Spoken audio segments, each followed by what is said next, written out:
Hello friends, Clage back with another Punishing Grey Raven guide today, and we are going to be talking about our very first Breaker class Omniframe, Rosetta Arete.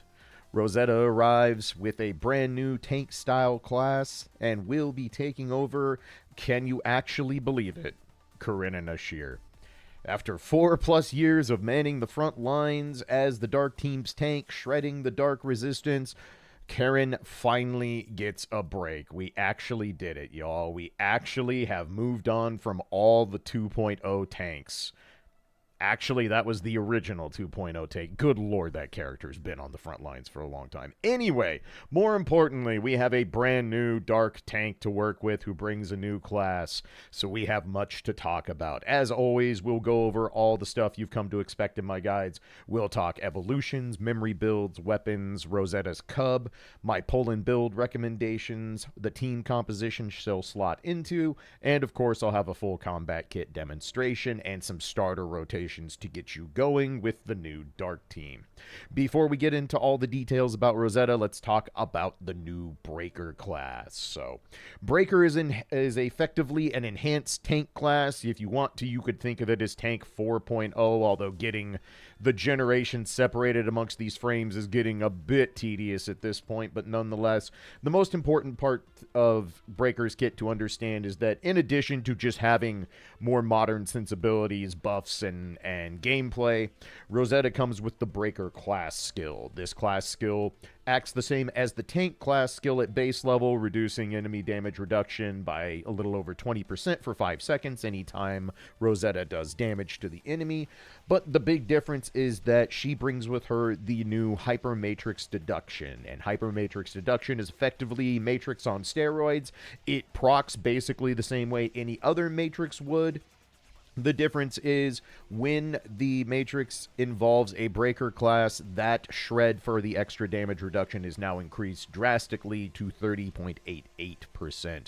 And obviously this can go higher if you are resonating the Breaker class skill, although right now that doesn't seem to be the way to go with Rosetta, but down the road could just increase this even more. So Breaker is going to be probably our new tank class moving forward, and it is just blatantly stronger than the original tank class. One more thing I do want to note before we actually get into all of Rosetta's stuff is that at least in my testing so far, the Breaker class skill will not stack with the regular tank class skill. So if you would try to, example, let's say put Rosetta and Dark Karen on the same team and stack their damage reduction, it doesn't appear to work that way. It appears to just take whatever the higher of the two numbers are, and that's what the damage reduction falls at. So if anyone has noticed anything different, or you have experienced something with the tank and Breaker class skills interacting a different way, let me know. But as far as I can tell, these two skills do not interact with one another in a stacking way. It's just going to prioritize whatever the higher value is. But if there are updates or people find this works differently than I think it does, then let me know. I'm happy to update that in a pinned comment down below. So with the Breaker description out of the way, let's go ahead and get started on talking about Rosetta's kit in totality, and as always, we will start with evolutions. So, at S5, using Rosetta's signature or swapping over into her Nessos Mimic stance, which is her secondary form, she starts the battle in her Forest Guard Mimic form. If you do this with 2 grayscale links, which we'll talk about what all these things are in the combat demonstration, all QTEs are activated. This is the S5 standard. We all expect this with basically every unit. At double S, Rosetta will automatically use her QTE when she exits the field anytime during the battle.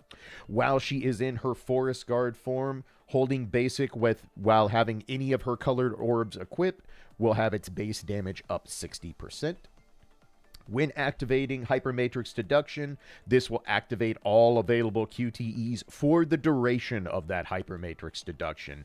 And I should note that with Rosetta's kit, Hypermatrix Deduction can be extended at certain points to last a little bit longer, so this just means you have a much larger window to utilize your QTEs when that procs. When using her signature, Rosetta will convert every 2 stacks of Overridden Blessing, which is her unique damage buff for her ultimate. Any of those stacks that are not used, every 2 of them will be converted into 1 signature energy. She is allowed to gain up to 10 signature energy this way. When using the Ultima Slash effect, every 10 blessing stacks that Rosetta consumes when using her when using her ultimate will return 1 white orb. You can get up to 6 white orbs back in this way. Also, when using the Ultima Slash effects, every 2 True Will that Rosetta consumes when she uses her ultimate will return 1 white orb, and you can gain back up to 10 white orbs in this way. And when Rosetta is on the field, using a teammate's QTE will grant 50 sharp reserve. This is going to help build up the Ultima Slash stacks faster and maintain the actual buff that goes on for the Ultima Slash damage. So, as a quick aside, this guide is going to focus entirely on the dark damage side of Rosetta's kit. The updates to the Ultima Slash team absolutely deserves its own guide, and I will be doing a full Ultima Slash team update guide in the future, but just know that this guide is going to be focusing basically entirely on her roles outside of the Ultima Slash elemental effect. Moving on here at SS3, the reduction of chain fusion, which is Rosetta's dark resistant shred, is up by 10%. This takes it to a total of 35%. So at SS3, you will be shredding 35% elemental resistance. This will also apply to Ultima Slash and other modes where Rosetta does a type of damage. Actually, it's just Ultima Slash. I'm thinking of a different team. Don't worry about that. But either way, up to a total of 35% shred, which is always good. When using her QTE during Hypermatrix deduction, all team members can extend the duration of Hypermatrix deduction by 1 second. So any QTE cast while Hypermatrix deduction is active will extend the duration of Matrix. This again gives you a bigger window for your QTEs, and in general just keeps you in Matrix longer, which is always good.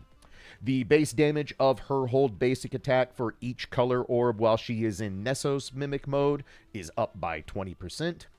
Upon entering the field, the signature energy gained from using Signal Orb skills in her Forest Guard mode will be doubled.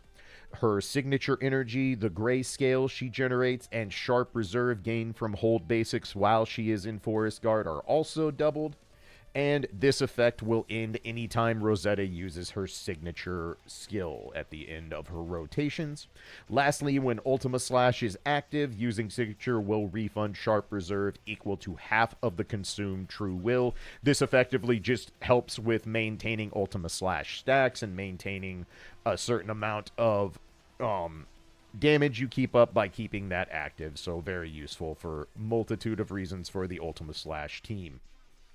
At SS, which is a pretty notable bump up, as is SS3, both of these are pretty massive jumps for this character, but at SS, the resistance reduction on chain fusion goes up another 10%. This takes it to 45% shred total.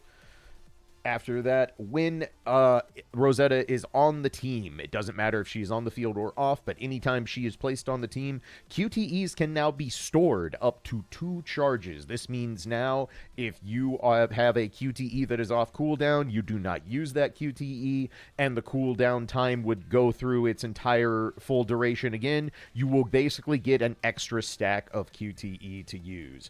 This is a new and unique property that we have not seen before. I suspect it will make optimizing Warzone rotations very interesting, because now there will be a lot of decision making on if you're doing QTEs on cooldown or if you stack them up for specific waves and or bosses. So definitely something to keep in mind if you're taking this character to SS, but nonetheless going to be a very powerful skill no matter how you slice it.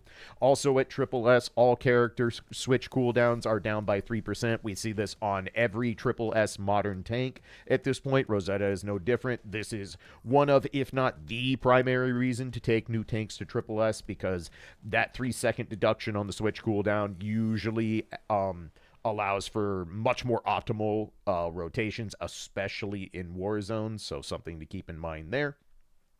When Rosetta swaps to her Nessos Mimic form with the Morph Orb, which is her primary orb that is first in line on her main bar, if she does this while having 2 grayscales stocked, she will gain the Sin Engraving buff without consuming signature energy. And the TLDR on this is that I'll go through it in the combat demonstration, but if you enter her secondary mode with a certain set of core passives stocked up, you can trade off 30 signature energy when morphing into the other mode for a permanent 20% damage bonus up until Rosetta uses her ultimate or swaps back to her base mode.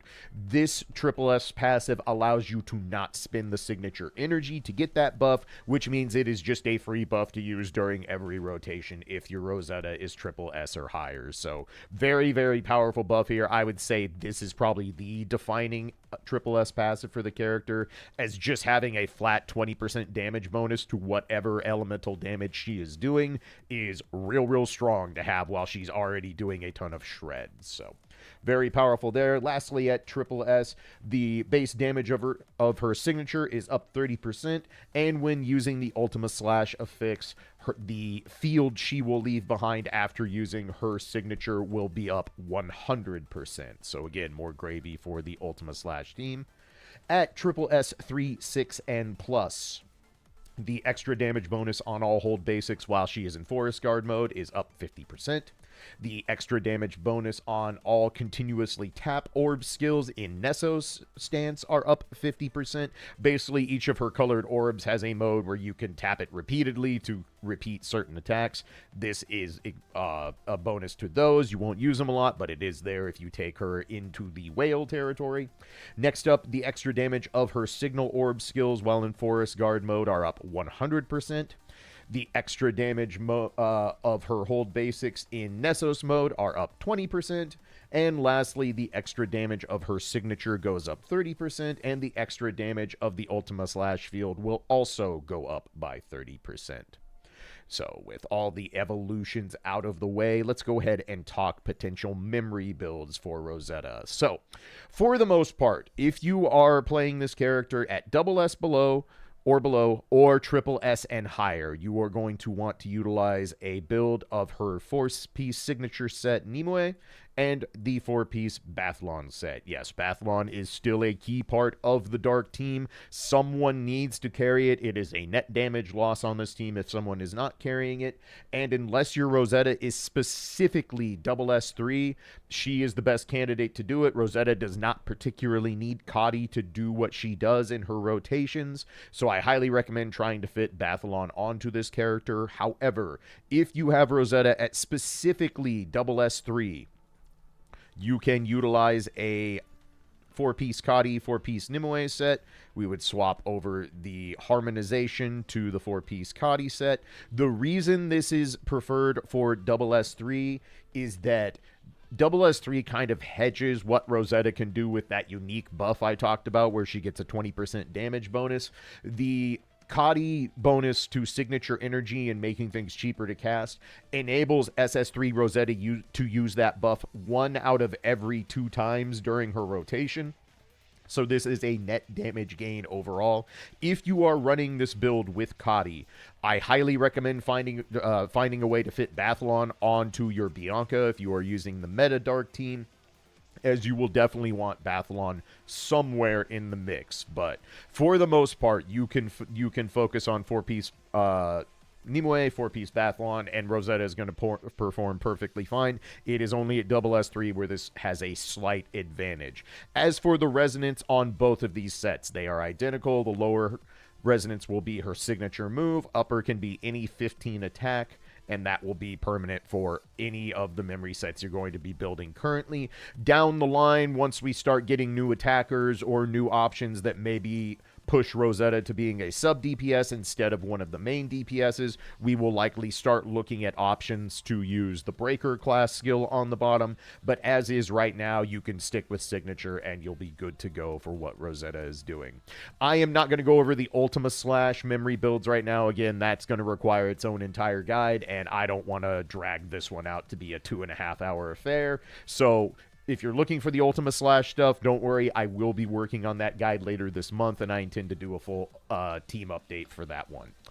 with those out of the way, let's go ahead and talk about Rosetta's weapons. So, the good news is that she is not locked on rotations behind her weapon if you cannot afford the 6-star weapon right now. It is not a limited weapon. She is not part of the Philo tree system, so you are more than free to kick the can down the road and pick up the weapon later at the 80% rate up. But if you can at all afford it, I do highly recommend the 6-star weapon. It gives a lot of extra bonus damage to the things you'll be using while doing rotations with her, and of course the main benefit being the ability to harmonize and to have weapon resonances on Rosetta.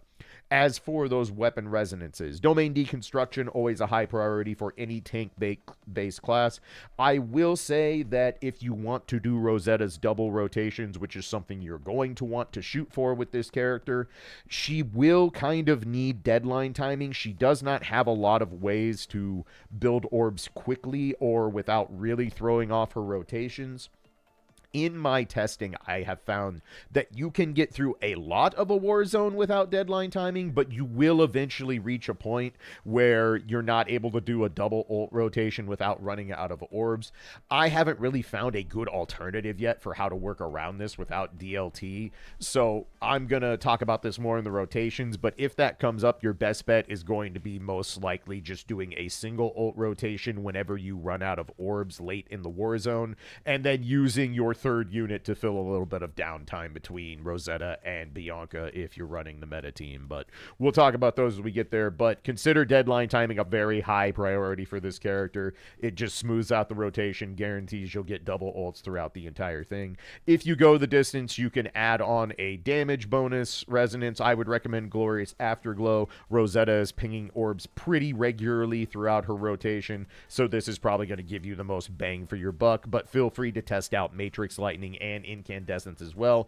Rosetta does proc Matrix often and does have the ability to extend Matrix thanks to the new Breaker passive, so something to consider, but at least in my testing, Glorious Afterglow has given me the best mileage in terms of damage resonances on the weapon. That out of the way, let's go ahead and talk about Rosetta's Cub. So, continuing on a long streak of Cubs just being quite good for these new modern Omni frames. They come with a lot of bonuses. Her main one gives her bonuses to her morphing ability and just does a lot of extra damage with stuff that you will absolutely be using throughout her rotations. In addition, having the extra dark damage, the extra bonus to Ultima Slash damage, and then any of the other active skills you want to use will buff Rosetta's damage regularly. As for the active skill itself, I do highly recommend swapping to the secondary of these two, as the secondary skill has grouping on it and does not sacrifice any damage when doing so. For me, I'm always going to take grouping on a Cub skill. It's just always welcome to have in Warzone. It makes life a lot smoother. Definitely recommend swapping over to skill 2 if you pick up the Cub, and definitely recommend picking up the Cub if you can afford it. So with all of those out of the way, what are my pull and investment recommendations for Rosetta? Well, first and foremost, absolutely pull this character. She is not limited, so there's not as much urgency as there was with a character like Liv. However, as always, it's going to be much less painful and much smoother to pick up a character while they're on 100% rate up. Otherwise, you're going to have to wait for Rosetta to come back on a 70% banner, and that's never something you want to roll on. Or you're going to have to wait for her to show up on an S-rank selector, and that's going to be a good hot minute, especially now in the post-Global Sync era. We only get maybe 2 to 3 S-rank selectors a year, and we get one this patch, so we aren't going to be seeing one for a little bit. So if you can afford it, absolutely pick up Rosetta out the gate. Bare minimum, get her to double S with your Pain Cage shards. As always, that's kind of the bare minimum for a character to function. After you have her at double S, it is kind of a toss-up between double S3 and the weapon. Both are significant upgrades for the character. I would lean slightly towards the weapon just because harmonization is so important, weapon resonances are so important, but both will give you a notable boost in your overall damage. Again, the weapon does not lock her rotations out, so it's not as high of a priority as a weapon that does bar the character from utilizing their best rotation. So up to you whether or not you want to prioritize double S3 or the weapon. After that, I would actually recommend triple S over the Cub. The Cub is very good, but triple S gives you the switch cooldown passive. That is worth its weight in gold, especially on a tank. But I will say that obviously getting the Cub is going to be much more budget friendly than going to Triple S. Triple S is a minimum of 4 copies plus the pain cage charge. The Cub is 20 pulls. Like, not too hard to do the math on that. So if you're tight on budget, but you want to get a little bit of extra mileage out of Rosetta, go for the Cub over Triple S. If you can afford to get her to Triple S, it is definitely worth your time. She gets massive, massive buffs at Triple S, and that switch cooldown is very passive. Then, of course, if you're in whale territory, feel free to take her to Triple S Plus and get all the extra goodies on top. So with that out of the way, let's talk about team compositions that Rosetta will be utilized in moving forward. So first and foremost, she will slot in on the meta dark team moving forward. The meta dark team will be Rosetta as the breaker and the leader of the team. Lilith will swap over to a full QTE support build, and Bianca will act as the secondary attacker. If your Bianca is able to do the 5 ult rotations in Warzone, she will still be a significant portion of this team's damage. And if your Bianca is incredibly well built, let's say your Bianca is currently at Triple S with her weapon, lots of resonances, the whole 9 yards, but your Rosetta is only going to sit at like double S without her weapon or something, then I would probably recommend keeping your leader status on Bianca instead. She will still be doing a great deal of damage on this team, but Rosetta will be the ideal leader moving forward, as her damage is just kind of silly, to be perfectly honest with you, but that's what happens when we get new frames, and especially when we get a brand new class on our frames. As for the builds, as mentioned with Rosetta, you're going to want to do 4-piece Nimue, 4-piece Bathlon. If you are not double S3, at double S3 you will use the Kadi build instead. As for Lilith, she will be swapping over to a full support build with 4 Da Vinci, 4 Guinevere. Moving forward, we no longer really need to have Lilith be on field spamming her ultimates and doing damage. She is able to fill downtime still, as getting her ultimates online is still fairly quick. Do note it will be slower than you're used to because we won't have Kadi on anymore, but Lilith basically transfers over into being the support for the team. You'll want to go ahead and swap her lower resonance over to the amplifier class skills, so you get the bonus on the amplifier bonus damage. Upper resonance can remain any 15 attack. As for Bianca, her build does not change either. You will stick with 4-piece Jean, her signature set, and 4-piece Kadi, harmonizing signature on the bottom, 15 attack on the top. Again, if you are in a situation where your Rosetta is far, far, far more invested than your Bianca, I would recommend swapping Bianca over to the Bathlon set. If you are running a double S Bianca and cannot do the 5 ult rotations because of the limitations that she has below double S3, then I would go ahead and recommend swapping her over to Bathlon instead of Rosetta, as that's just going to get you more mileage long term. But the general rule of thumb in building for the Dark Team is someone's got to carry Bathlon somewhere. You're going to have to do some testing for which of the team it makes the most sense on yours to utilize. But that will act as the meta Dark Team.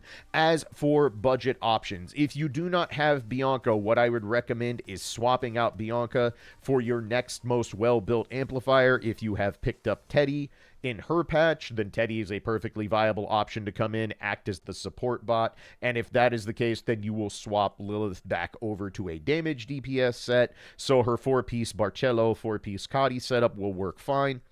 But basically, there's no reason to run an alternate attacker if you do not have Bianca available. At that point, just let Lilith become the sub DPS, Rosetta is the main DPS, and then you just run your next most well-built amplifier and run a double amplifier setup, and that will work perfectly fine as a budget option. The other team, besides Ultima Slash, which again, I won't be going over right now, that'll get its own guide, but if you want to know what the team is, Rosetta actually replaces Virgil. The DMC carries are already done. All their niches have been usurped already. Dang, that was quick. But Rosetta uses the same true will skill mechanic that Virgil uses, so we actually are going to slot her in over Virgil. Han Ying will remain on the team as the primary stack builder for Ultima Slash. Again, I'll go over this in detail once I do the full Ultima Slash update guide. The other major team she will slot into will be the Nihil team moving forward. Rosetta actually ends up being perfect for the Nihil team, as as due to the fact that she is a new tank class, if you put her on the Nihil team, this causes Ishmael to actually see that a breaker is on the team, so she will be able to act as an amplifier. This is also super important because if you do not have Rosetta, let's say you can't pull Rosetta this patch, you're strapped for black cards and whatnot, if you put Lilith on the team, Rosetta will now mimic Ishmael will now mimic Rosetta's kit. You can see she has the breaker emblem now as her observer class swaps her over to that role. That will take precedence over the regular tank role. So this is a nice boost just to have for Ishmael in general, but the actual meta Nihil team going forward will be with Rosetta coming in and acting as a QTE bot in a very interesting way, I might add, because in this patch, we actually have a new set bonus. Da Vinci has been given a 6-piece set bonus moving forward. And this is notable because the 6-piece bonus effectively removes cooldown restrictions, which is pretty gnarly. That's kind of a cool thing to have. But for the Nihil team specifically, this allows Rosetta to come in and run 6 Da Vinci and then harmonize Einstein off for some shred in addition to what she'll be doing to buffing the team. And then Ishmael will still act as the sub DPS, will run her 4-piece Sothoth signature set with 4-piece Kadi. You will have the same resonances you have for the Nihil team going, so signature on the bottom, 15 attack up top. And of course, Luna will remain the main attacker for the Nihil team using her updated leap set of 4-piece Cleopatra, 2-piece Kadi, 2-piece Einstein. I am not entirely sure if you still need Einstein since Rosetta can carry it now, whereas it was much tougher for a second amplifier to actually carry Einstein in their loadout. For now, I'm leaving it on because while Rosetta obviously will do the Einstein effect every time you QTE, this will keep the effect going for the entirety of Luna's on-field attacks, and for me, I'm getting better results keeping it on, but this might be a build that changes down the road. Maybe we find out we can just go back to 4-piece Kadi for Luna. Not entirely sure. I haven't had a chance to test every potential loadout, but for now, keeping the leap set on has worked fine within my testing. So this will be the new Nihil team going forward. I don't have great budget options. If you have Rosetta but you don't have Ishmael, you can run just Rosetta as the sub DPS, but keep in mind Ishmael is kind of key to making the Nihil team go at all, so I don't particularly recommend doing this if you can avoid it, but the option is there. But if you pull Rosetta and build her, she is absolutely the best slot to have on the Nihil team moving forward. So that covers all the teams, covers all the information about Rosetta. So from here, I think it's time we go ahead, get in the lab, and I will go over how the combat kit works. I recommend grabbing a beverage and a snack, especially since this first section is already almost 30 minutes long. Good job, Clage. But more importantly, Rosetta's got a pretty robust kit. There's a lot of moving parts to talk about, so I expect this to be a fairly lengthy combat demo. So I will see you over in the training mode. Alright, so we're going to go over Rosetta's combat kit in its entirety. Just like all my guides, I'm going to go through piece by piece, explain to you what each component of her kit does, how her core passives work, and how everything flows into one another.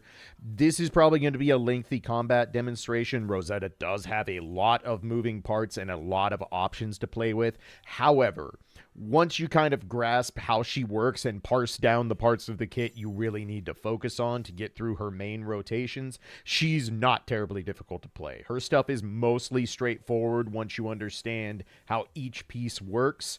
It's just going to take a while to go through each piece because there is a lot of them. So let's get started. We'll start with the most basic stuff. Basic attack string.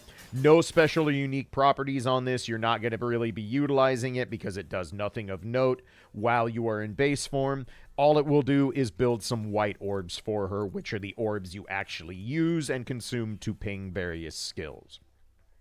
Before we get started on the orbs, I also want to talk about one more basic aspect, and that is the gauge down here on the core passive gauge, this purple half circle. This is her amalgam dodge gauge, and how this works is it effectively functions as a second dodge gauge. It is also what is prioritized when you dodge with Rosetta. So if I start dodging, you'll see the gauge starts to go down and then slowly recovers over time, just like the regular dodge gauge would.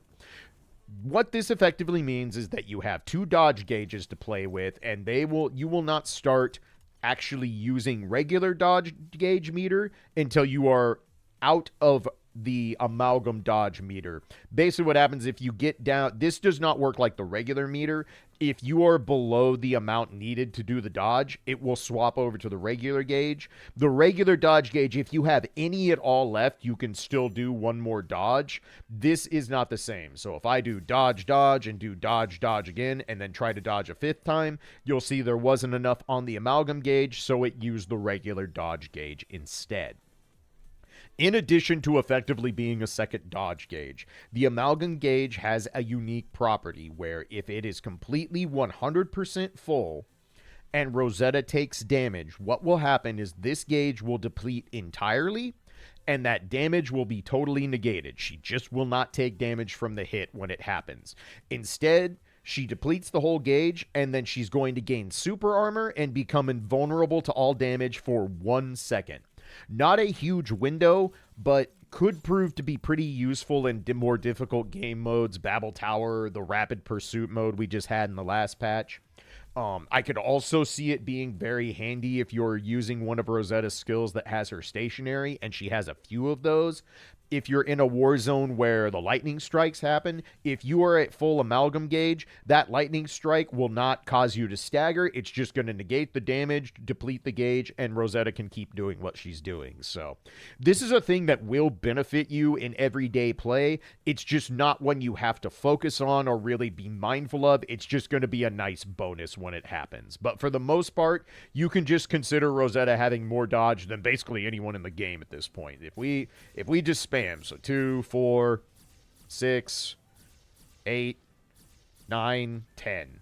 I still am not out of dodge gauge yet. This character can dodge as long as you realistically want to. Now, I don't know why you would do that, or dodge doesn't have any special unique properties for the most part. It's not going to really further the goal of getting through your rotations, but if you're in a very difficult game mode, or you're in a game mode that happens to require a lot of dodging to avoid hits, there you go. You've got a really good character for it moving forward. With those two basic things out of the way, let's start talking about the meat of her kit. First and foremost, let's talk about her orbs, because they will lead us into how her core passive works. So, Rosetta has set orbs, and if these look familiar, that's because they are. These are effectively the Devil May Cry character orbs. They function almost identical in how they work. So just like the DMC characters, the first time you tap an orb, if it is not already selected, it will select that orb. You can basically think of the first tap on an orb as equipping it. So if I tap R2, yellow's equipped, blue's equipped, red's equipped. Pretty straightforward. Works just like the DMC characters. Once you have an orb equipped, pinging the orb for the first time will use one of the white orbs up top. Just like the DMC characters, the white orbs are what are pinged to cause the various orb ping skills, to build gauges, etc. And all of these orbs are combo orbs. They are all two-part orbs. The nice part is there's no specific window you have to combo with the orb. They are indefinite. So if I have the red orb equipped and I tap the first part of this skill, you'll see we do a single hit, we consume one white orb, and now the orb has swapped over to the second half of the combo, the second part being 2 hits on this. You will also notice that now we've built up a little bit of the core passive gauge, and before I go into the details of all the orb skills, let's talk about her core passives. So, this bottom part of the bar that's separated into thirds are her light link stacks. These are built up anytime you consume white orbs while in her Forest Guard mode. Forest Guard Mimic is her base mode. She will always start on the field like this, and when you bring her in after she's been on cooldown from a swap, she will also start in Forest Guard mode. So you can just think of this as base mode. These are the orbs you'll have available when she comes on the field for the first time. So, after one ping, we consume one white orb, we get 1/3 of the dodge gauge, or excuse me, of the light link gauge. You can think of these as thirds, but they are effectively 20 stacks. So how this works is 1/3 of the bar is 20, so for a total of 60, each white orb you ping gives you 20 light links. So if you do the first part of the combo and then follow it up with the second part of the combo, you will have built 60 light links and you now have a full core passive gauge. Pretty straightforward. Ping 3 white orbs, get a full core passive gauge. That's about as simple as it gets. Now, what do we do with these light link stacks once we have them available? Well, each orb has a hold basic attack attached to the different colors that you have available. So red, yellow, and blue all have a different hold basic. So if I go stay on the red and go ahead and do hold basic here, Rosetta's going to pull out the rail cannon, fire it off, and consume all of the light link stacks. As long as you have a full set of 60 light link stacks, once you do hold basic, those are consumed and converted into this bar up top. These are her gray scales. The gray scales are what we need to fill up to activate her special ability to morph into her secondary form and get all the benefits, resources, and buffs that come with going into that secondary mode. So, since I held basic with the red orb equipped, this grayscale is now a red grayscale. It's locked in, ready to go. What happens is when you create the grayscale by holding basic and consuming all your core passive stacks, it will be whatever color you have selected. So if we decide to swap here, and we're going to use blue this time, as an aside, the first part of the blue orb is also her bring-in attack, but like the other characters we've been getting recently, her bring-in attack builds no resources. It's just pure damage, but just wanted to highlight that it is her bring-in attack. So we do the first half of the combo orb, build up 20 light links. We do the second half of the combo orb, build up the rest of the light links for a full box of 60.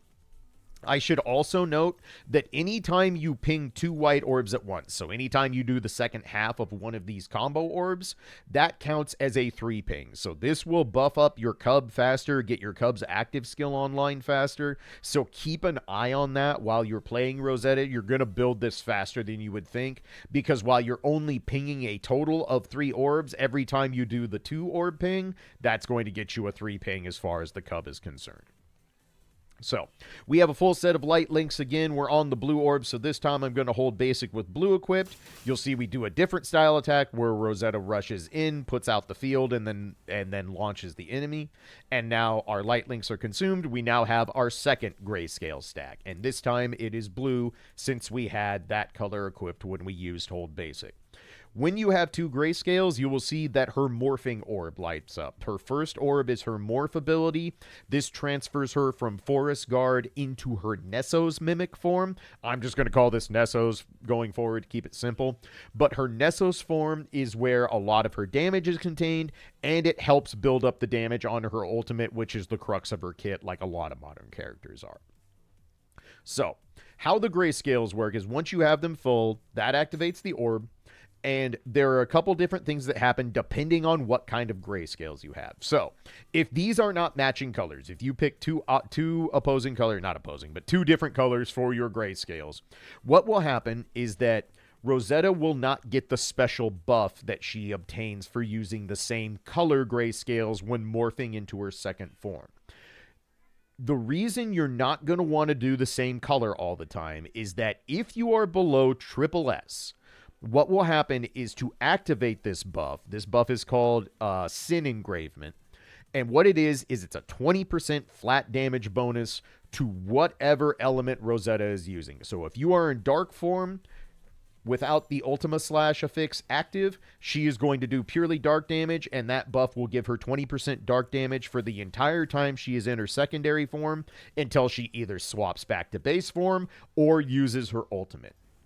The problem is that if you gain that buff by using 2 of the same color grayscales when you swap forms, it also costs you 30 signature energy unless you are SSS or above. If you're SSS or above, the passive you get negates that 30 signature energy cost to activate the Sin Engravement buff. So, general rule of thumb. If you are a SS Rosetta, you will always want to do different colors for your grayscales. The 20% buff you will get will not overcome the time and effort lost when you use 30 signature energy. It's going to take you way more orb pings to build up enough signature energy to ultimate.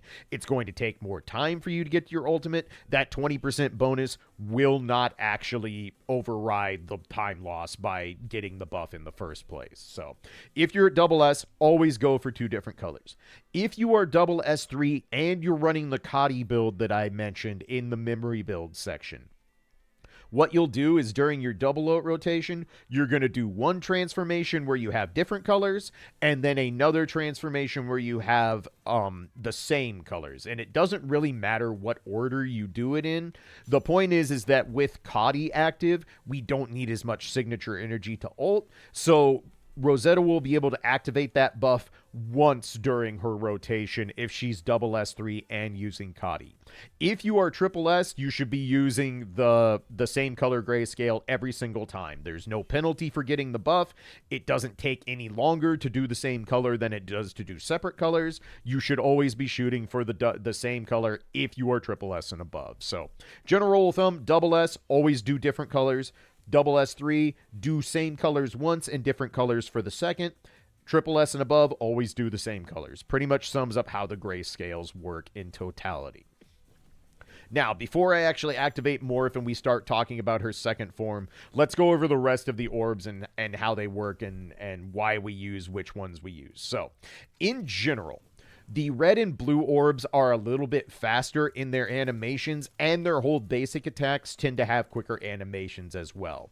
So for the purpose of getting through her first form and getting the morph orb online and getting ready to go into her second form, red and blue are going to be the ones you want to stick to. If we utilize yellow here, you'll see doing the combo is fairly quick, but the actual hold basic attack to consume all the light links is the missile barrage, and it's a good bit laggier than the other 2 hold basics.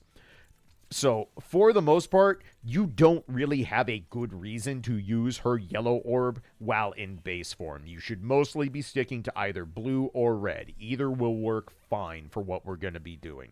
But they all do decent damage. They all build up signature energy. They all do the stuff that orb pings do. It's just that for the sake of getting into the second mode faster, red and blue are going to be our go-to. So now that we know how core passive and the orbs work in her base form. Oh, one more thing. You probably noticed the 4th orb off to the side here.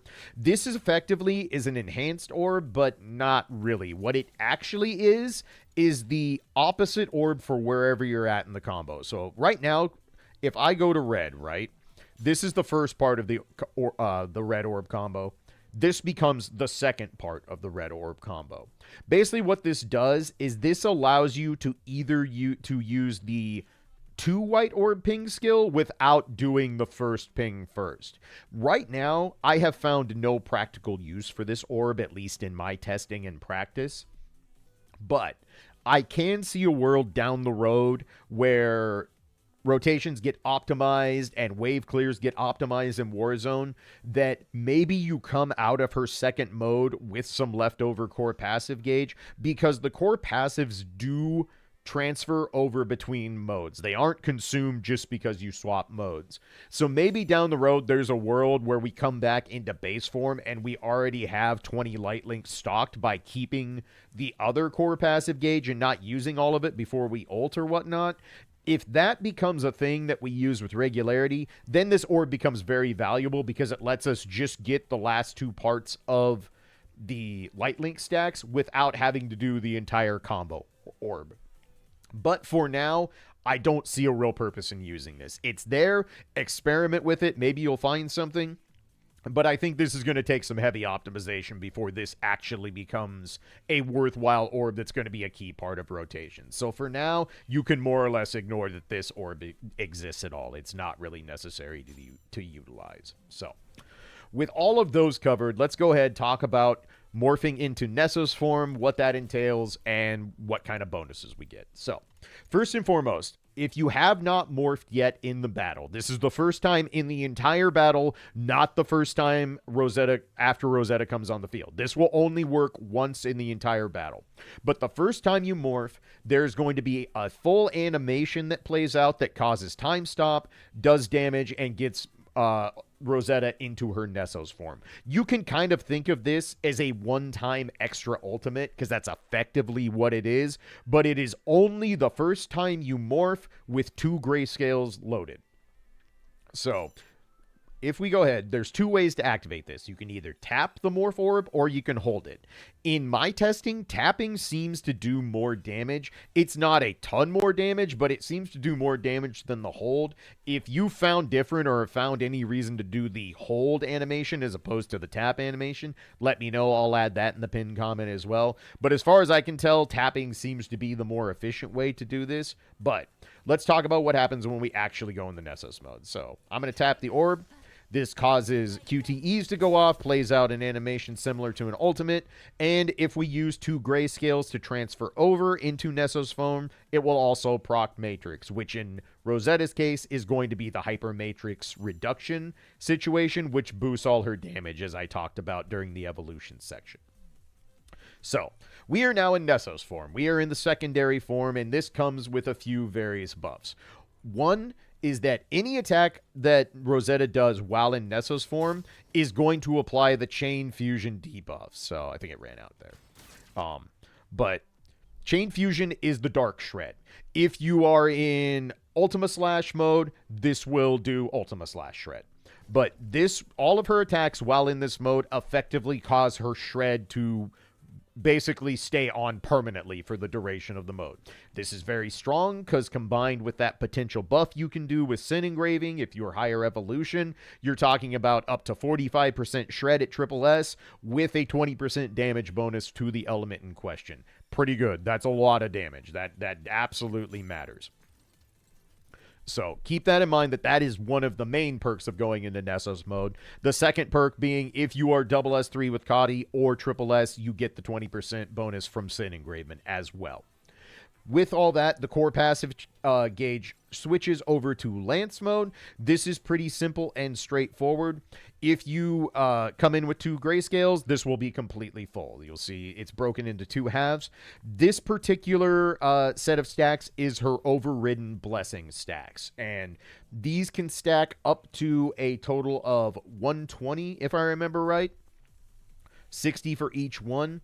And how these work are... No, I think it's actually 60. You can get up to 120 of their stacks. Getting ahead of myself. I apologize.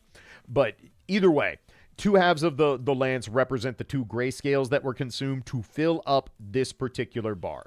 And in Nessos mode, what happens is the only way you can build signature energy is by consuming these overridden blessing stacks. There are 2 ways to consume these. You can either ping her various signal orbs. Each will do a different amount of consumption of the overridden blessing stacks, and each will generate a different amount of signature energy. The other way to consume these stacks is to hold basic, just like we did in the base form, and this will consume a chunk of the gauge and get you stacks that lead towards her damage buff. So let's go through each of these individually so you can kind of see what they look like. So if we ping the red orb, what will happen is Rosetta will do a single slash, use a little bit of the overridden blessing. This will build some sig, and it will also start raising the stack number on the upper right here. This is the stack number that increases the damage of her ultimate. And for each stack, it increases the ultimate's damage by 0.75%. It can stack all the way up to a total of 45% bonus ultimate damage. Ultimate damage, if you have this at 60 or higher. At 60, it will do the maximum amount of extra damage to the enemies when you ult with Rosetta. So the red orb, you can ping this multiple times, and it will continue to build signature energy, continue to build the damage stacks, and deplete the overridden blessing buff. For the blue orb, same thing. If you ping it, you can do the charge, build some blessing, uses some blessing, build some more of the stacks. The last one, the yellow orb, this is the only orb I think is actually of note right now in Nessos form. We're basically going to be using the hold basic attacks to consume our core passive gauge, but This yellow orb is interesting because it's a massive AoE whirlwind style attack. I can see this being a very useful way to clear out waves in Warzone of multiple smaller enemies that are not on a ton of health. So, like, let's say you brought Rosetta in, you're working down a wave in Warzone of the 3 to 6 enemies, and they're down to, like, 1 to 2 bars left.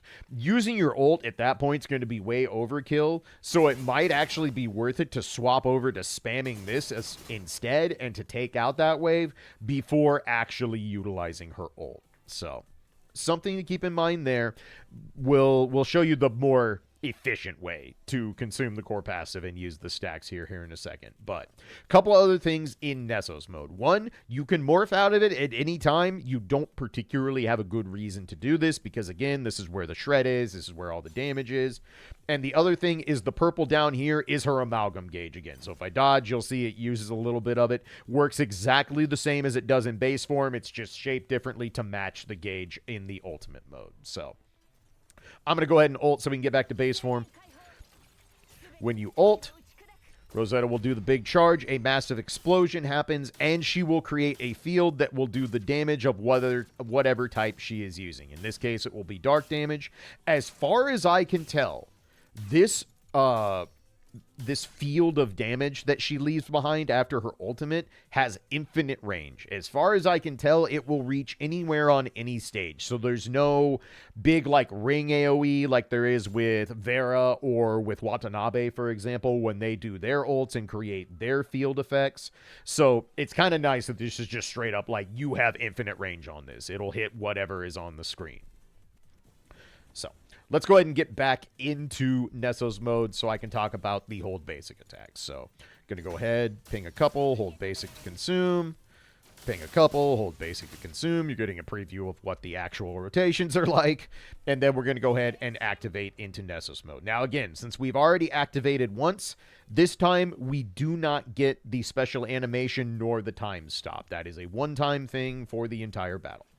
So just like base mode, we have hold basic attacks in Nessos mode, and these are the fastest, most efficient ways to use the core passive gauge, get the stacks built up, and get our signature energy built up so we can ult. So, on the red orb, which is going to be the fastest and is going to be your go-to for using core passive in Nessos mode most of the time, what will happen? You hold basic, Rosetta pulls out the bow and fires off a big shot that builds signature energy, and gets us 80 stacks right out the gate. Now, you probably noticed that we did not actually build enough signature energy to get her ultimate online. If this happens and you are in a Warzone run, your best way to follow up is going to be to just spam the red orb until you have enough ultimate to let it rip. So, this is the fastest way. The red orb's going to be your friend in Nessos mode. This is going to get you to your ultimate quickest most of the time. So, go ahead, ult again, just to get things set up.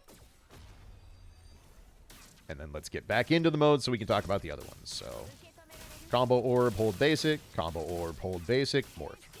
Pretty straightforward. The blue orb, hold basic, is going to be the best way to get the maximum amount of stacks and to build up the most signature energy. So if you hold basic while the blue is active, what is going to happen is Rosetta drags the enemy along the way with her lance, flips them up in the air. As you can see, this consumes the entire gauge if you hold it for the duration and gives you 120 stacks to work with.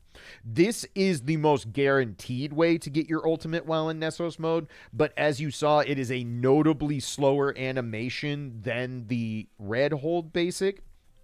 So I only recommend doing this if you are super low on signature energy or you have an incredibly tanky enemy that you want to get extra damage onto before you ultimate. For the most part, you don't need to do the hold basic on blue, but it is useful if you are really hurting for signature energy or you're fighting something that is just super tanky. Think intensive battle in Phantom Pain Cage if you're able to unlock that on a weekly basis. This will be useful for those kind of fights. The last one is the yellow orb. It's hold basic. is just a big old slash. You can repeat this over and over again, and it's fairly quick. However, it builds the least amount of signature energy. It doesn't use a ton of the core passive stacks, so it's going to be the slower method overall. In general, yellow is just slower than the other two options in terms of getting through animations, getting through your core passives and all that. So I don't recommend using the yellow orb except for this thing if you're trying to clear out a wave that's mostly dead. But there's our 2 hold basics. We can ultimate again. And that is effectively the entirety of her kit. For the most part, it is very, very simple and straightforward. You're going to spam your combo orbs to get your light links, hold basic to spin the light links, build up your 2 grayscales, go into Nessos mode, hold basic to spin the core passive gauge, cast your ultimate. If you're doing things properly, Rosetta should be able to do double ult rotations regardless of what investment level you're at, and that's it. That's basically the entirety of the characters. So that should cover and get you going with how she works, how she functions. Again, it seems like a lot of moving parts, and it is, but in practice, this is not hard to pilot. I think this character is actually pretty beginner friendly, and once you mess around with her a couple times, it'll start flowing pretty quick, and there's not really any weird execution quirks like there are with, say, Bianca, for example. So with all that covered, let's go ahead, take a look at rotations at various investments so you can get started and start trying to put up some decent scores in Warzone and Pain Cage. All right, so let's go ahead and take a look at some example rotations for Rosetta. Couple caveats as always, these are not meant to be listed as the end-all be-all absolutely optimized rotations. I expect this character to evolve. I expect micro changes to be found that will make the rotations be altered a little bit and a more efficient, get higher scores in Warzone runs. So again, these are not end-all be-all. These are meant to get you started. However, I have been getting very, very competent scores in Warzone with these exact rotations. So if you just want something to get you in there and be able to do your weekly modes and score well, these will serve you just fine. The good news is that her rotations in general are very similar, despite the fact that I'm going to have one for both, or for all of SS, SS3, and SSS and beyond.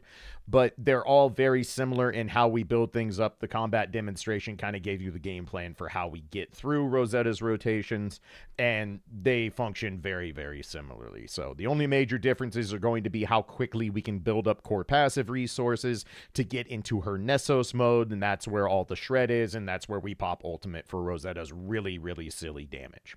So as always, I'm going to go through these piece by piece and explain why we're doing what we're doing. I do want to note that all of these rotations are going to assume deadline timing. In my testing, I've found that throughout a Warzone, you will eventually need DLT if you want to continue doing double ult rotations, which is the ideal way to play Rosetta as far as I can tell. If you do not have deadline timing available, what I would recommend for now is going until you can't do a double ult rotation, doing a single ult rotation at that point in the Warzone, and then filling in downtime with Lilith until you can bring Bianca back on the field. And then for the rest of the run, you should be good to go back to double ult rotations.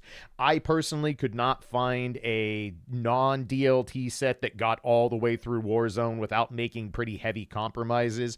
And rather than sit around and test for multiple days trying to figure that out, I just kind of want to get this guide done. So if you know of any non-deadline timing rotations that work better, especially for double S, this is a little bit less of a problem at SS3 and SSS because we build core passive resources much quicker and more efficiently, but at SS you need to ping a lot of orbs. So if you have a SS non-DLT rotation that's been working for you, or you've seen someone who's found one, please let me know. I'm happy to update that down in the pinned comment as well. But let's go through these rotations so we can kind of show you how to get Rosetta on the field, maximize the damage, and as always, I'll go through piece by piece to start, then we'll do the full playthrough at full speed. I will commentate over the top of it, have the annotations off the side so you can practice. So this will be SS. Again, deadline timing implied. I know it's annoying when deadline timing becomes a thing, but Rosetta is shaping up to be one of those characters where you're just going to want deadline timing. So let's go ahead and take a look at how we roll with the SS rotation. So Bringing Rosetta in will cause her to do her blue orb, which is the dash in stab attack. When you start, you will always have the red orb equipped. It's her default orb, and this works out nice because this lets us get things online quickly. So after the bring in, what we're going to do is we're going to ping the red orb twice. This fills up our core passive gauge, gives us our light links. From here, we're going to immediately hold basic to use the light links, get our first grayscale online. At SS, we always want different colors for the two grayscale links. We never want to match the colors. That will cost us the signature energy when we morph into her Nessos form. That makes it so it's much harder to get ultimate off in a reasonable amount of time and within amplifier window. So make sure that you're always having two different grayscale colors. You can start with any color you want. Again, I recommend sticking the blue and red. They have faster animations. For me, it's just easier to start with red because that's what Rosetta is equipped with, and it just kind of smooths out everything. But feel free to interchange when you do blue or red in the base form. So after this, we're going to go ahead, swap to the blue orb, get it equipped, same thing. We're going to ping it twice, fill up the light links, hold basic again. This gives us our two grayscales, and this brings the morph orb online. So from here, we are going to tap the morph orb. If it's the first time you have morphed in the battle, obviously it will play out the time stop animation due to her unique kit.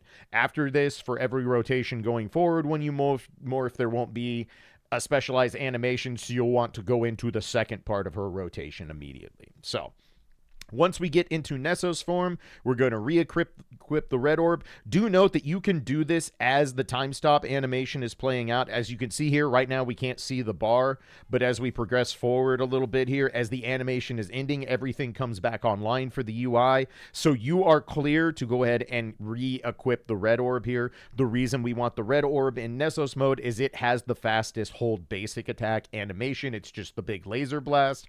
This speeds up getting to ultimate quicker. So we go in, we equip the red orb, and from here, we immediately hold basic. No need to ping anything, no need to use any orbs. If you just hold basic, this is going to proc Matrix, and it's going to put your QTEs available if you haven't used them yet. Do note, I'm not going to put QTE timings in the rotation annotations because the QTE timings are going to vary drastically depending on what passives you do or don't have on your dark team. So you'll have to experiment a little bit, especially if you're at SS with the ability to store the QTE charges. That's going to change the calculus an awful lot. So rather than, again, extend out research on this guide for another multiple set of days that isn't that important in the long run, I'm just going to omit QTE timings for now, do some testing, see what works best for you. If you don't have a good idea of what to do, just use your QTEs during ultimates. It's the easiest way to do it, and it'll function fine. But anyway, hold basic, and then we can tap ultimate immediately. We'll play out the ultimate animation.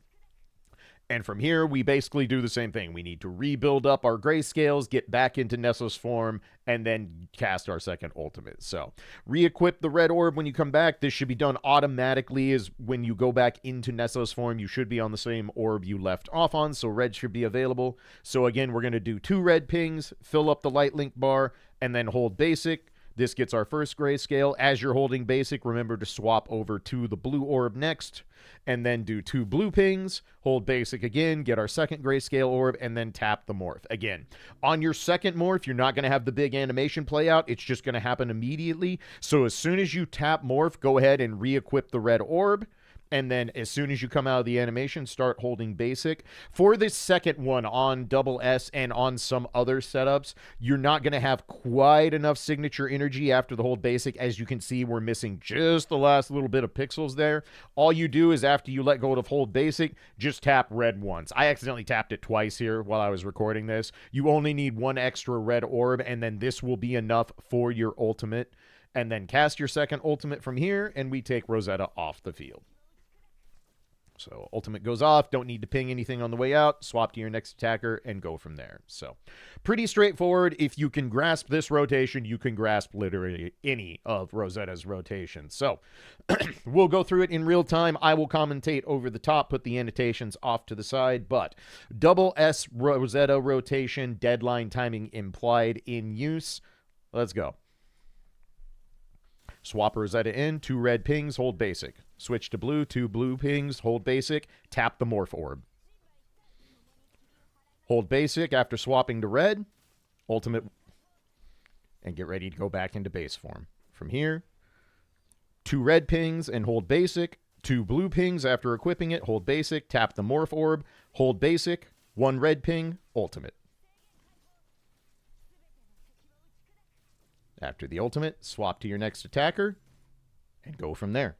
There's your double S rotation. Let's go ahead and move on to the double S3 rotation. Okay, so the double S3 rotation is very similar. The big change now is that since we have the double S3 passive, our sig energy gain and our grayscale gain on the first time we come on the field, so the first time we use a hold basic attack, we generate double what we would normally generate. And this is important because now this means we're going to get 2 grayscales the first time we hold basic. This means they're going to match because it's going to be whatever color you're using. This is why you use the 4-piece Kadi set on double S3, because one of your 2 ult rotations is going to have to be a matching color grayscale, and that means spending the 30 signature energy that activates the Sin engraving buff. You can't opt out of that. It automatically happens if you have matching grayscales. So, since we're going to build 2 grayscales with our first hold basic after we build up the light links, that's why we use Kadi, and that's why we're going to go this route instead. So, very similar. The only difference is the first time we only need to do 1 set of orb pings to get our core passive and our grayscales online. The second time, it'll be just like the double S rotation. We'll ping red, then we'll ping blue, then we'll activate with the different color grayscales and go from there. So, bring in is exactly the same from here. 2 red pings and then hold basic. You'll see as we hold basic the first time, this goes ahead and gives us both grayscales and puts the morph orb online. So as soon as you're done holding basic, tap the morph orb. And then from here, it's exactly the same as the double S rotation. The one minor difference is since we only did 1 set of orb pings in the first part when we were in Forest Guard mode, we are going to need to do a couple red 3 pings to get enough signature energy to cast ultimate. So how I like to do this is come in, immediately hold basic, this procs matrix, and we'll proc QTEs for you. And then after this, I tap red twice, and that's usually enough. I've had it be enough with only 1 tap, but it's not always the same. I don't know if I'm just doing slightly different timings or if I'm causing something weird to happen, but in my practice, 2 red pings will always get you there no matter what. That brings ultimate online, and then we can cast ult from there. So now that we've done the first run through, now we don't get the bonus double generation of grayscales moving forward because that's only the first time after Rosetta comes on the field. So this time we're going to do just like the double S rotations. We're going to do 2 red pings to get our light links, hold basic, get our red grayscale, swap to the blue orb, do 2 more blue pings, hold basic to get the blue grayscale, tap morph to go in, and here swap back to red, hold basic, and we'll have more than enough signature energy to cast immediately because we did 2 sets of orb pings. From there, swap Rosetta out, move on to your next attacker. So, again, pretty similar to the regular SS rotation. Again, we utilize the Kadi for the increased or the reduced signature energy cost to get our ultimates off, and we utilize the bonus of the first set of grayscales since they're going to be matching, and we can't opt out of it thanks to the passive. So, Rosetta double S3 rotation, deadline timing implied. Let's go. Swap in 2 red pings, hold basic, tap the morph orb. Hold basic, 2 red pings, ultimate. 2 red pings, hold basic, equip blue, 2 blue pings, hold basic, tap morph, swap back to the red orb, hold basic, ultimate.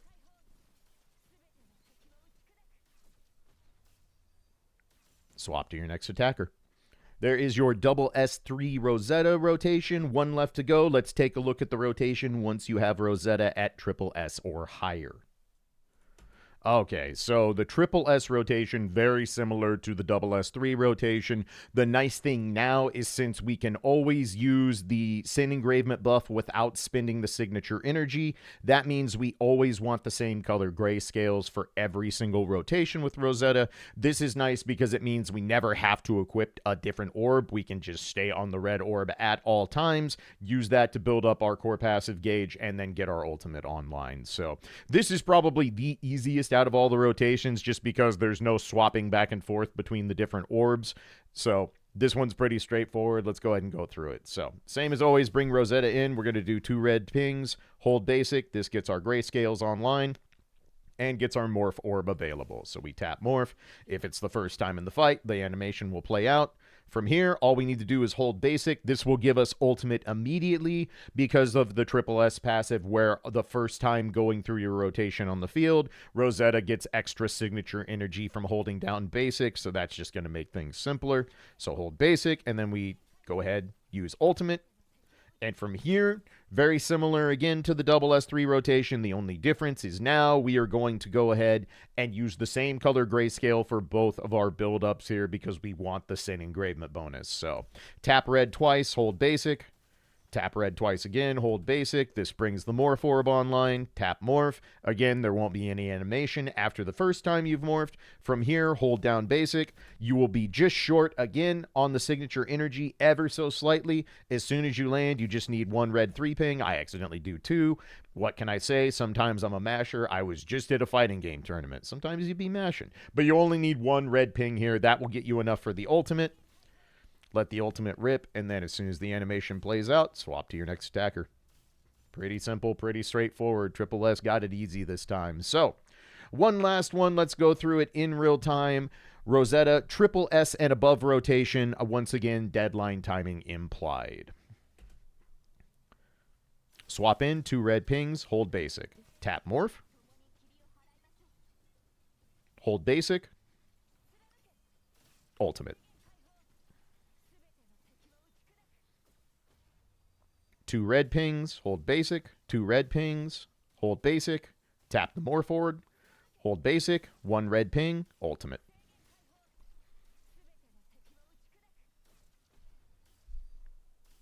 Swap to your next attacker.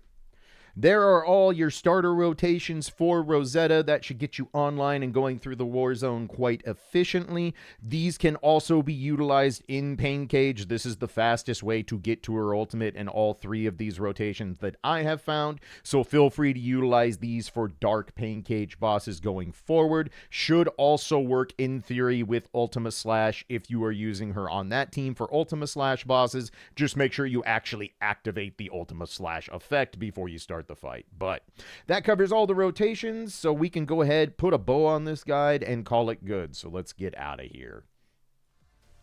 Alright, that's going to put a wrap on Rosetta's guide. So far, having this new class be named Breaker seems like a very appropriate naming convention because, boy howdy, I have the feeling this character is going to break the meta a little bit.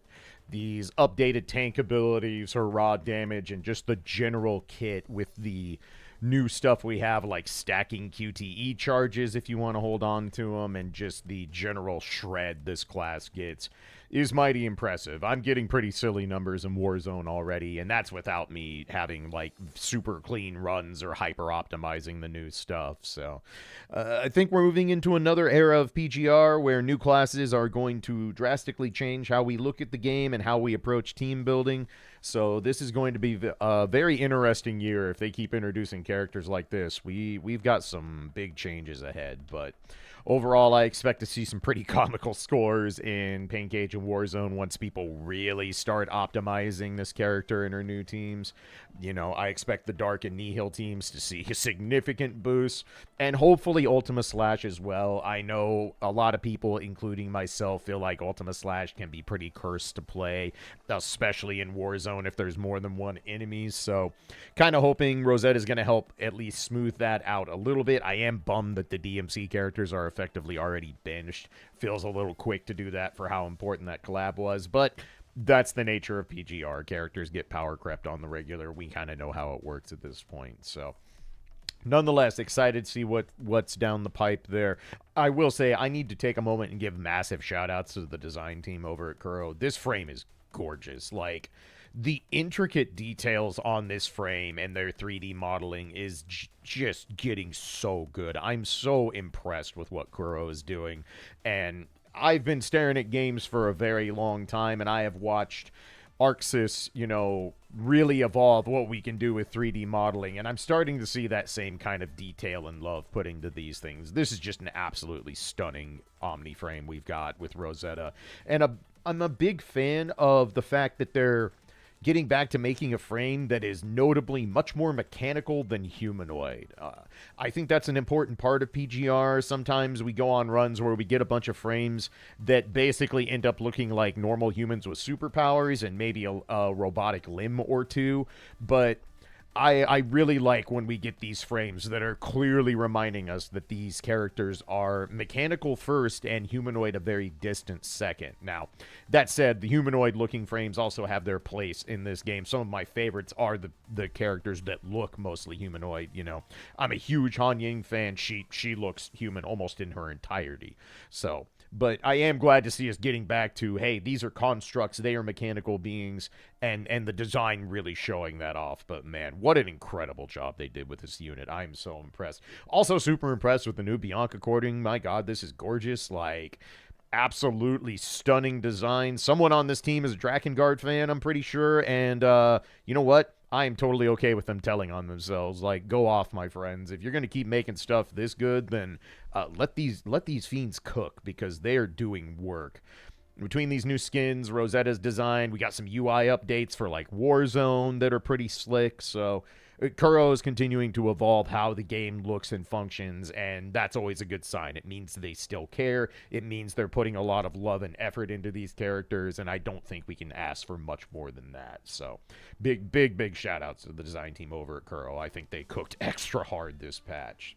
So, but anyway, I am going to be working on multiple things this month. I will continue working on the next lore video. I will be starting to work on an updated Ultima Slash Team guide. I know a lot of people are going to come to this guide and be a little disappointed that the Ultima Slash stuff isn't there, but this is already way too long, and I found out with the DMC characters that trying to cram elemental effect guides into a main character guide just kind of bloats it out, and then people miss that I even made the guide in the first place. So Ultima Slash will get its due. I will do an entire team guide on that and get you updated on how Rosetta works, and hopefully she's going to help out that team, you know, quite a bit. So look forward to that. I will also have other stuff I'll be working on for the patch. Plenty of videos in the game plan going forward.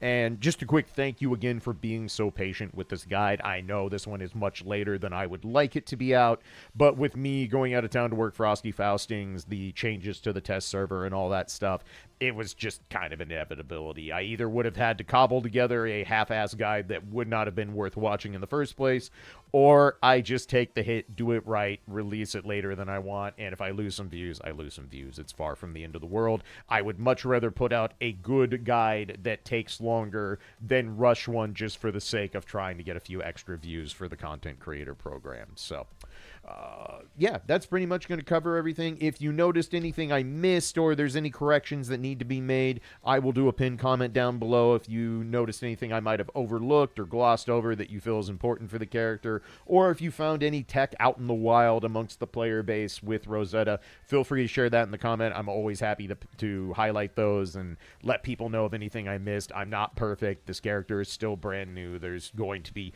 something that I miss, and of course, the character is going to get more optimized the further we go on with her lifespan. But I'm going to call it good for this one. If you would like to do all the YouTube stuff, like, comment, subscribe, it's always appreciated. It is never necessary. And if you would like to support me directly to help fund future guides and the lore videos and all that fun stuff, I do have the Patreon. Links down in the description. I also have the link at the end card of the video. If you're interested, I have memberships as low as $1 a month. Nothing is locked behind my Patreon. You can get all of my PGR content right here on YouTube. So if money's tight, I totally get it. It is for everyone. Don't worry about it, but I do have to shill for myself now and again because, like y'all, I got some bills to pay. But let's call it good there. I will see you all soon for more PGR guides, and until then, y'all be safe, be good to each other, and I'll catch you in the next one. Peace.